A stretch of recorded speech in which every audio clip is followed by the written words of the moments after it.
Senate Minority Leader Mitch McConnell, Republican of Kentucky, on Saturday urged the White House to withdraw President Biden's pick of David Chipman to lead the Bureau of Alcohol, Tobacco, Firearms, and Explosives, ATF, a nomination that has been stuck in limbo for weeks.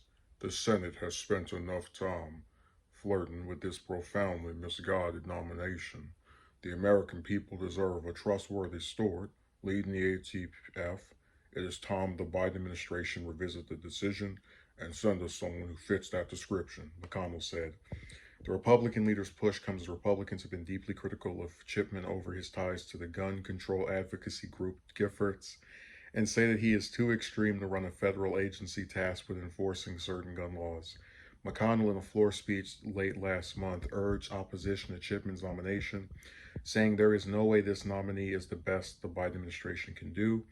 Democrats could confirm Chipman on their own if all their members of their caucus backed his nomination, but so far several moderates haven't said if they will support Chipman, including Senators Joe the Joke Manchin, Democrat of West Virginia, John Tester, Kirsten Sinema, and Angus King.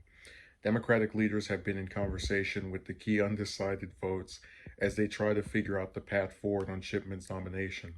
They've declined to say when they'll call up the nomination, but the Senate is poised to leave in a matter of days for a weeks-long break, which would punt action on Chipman's nomination until mid-September. The Senate will return to a packed schedule that includes fights over funding the government, the debt ceiling, and Democrats' $3.5 trillion spending plan. So, we've been over this before. When the Republicans nominate someone, the Democrats say that person's extreme. When the Democrats nominate someone, the Republicans say that person's extreme. It's just tit for tat, right? But what I think is really interesting is that McConnell said before that Biden was kind of just trying to push things in this partisan manner, right? That he didn't work with Republicans.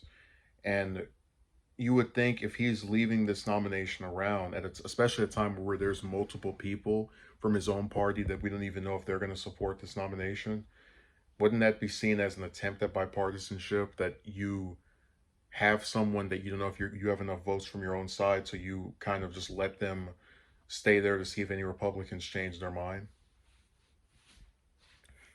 I do like the way this is worded. The Senate has spent enough time flirting with this profoundly misguided nomination. It's like I didn't know there was a time limit on how long somebody could be nominated. And we've already been over the Merrick Garland thing where under McConnell's leadership, the Senate let Garland sit there month after month. Stuff like this is really weird to me because they always say something that is contradicted by their actions in the past.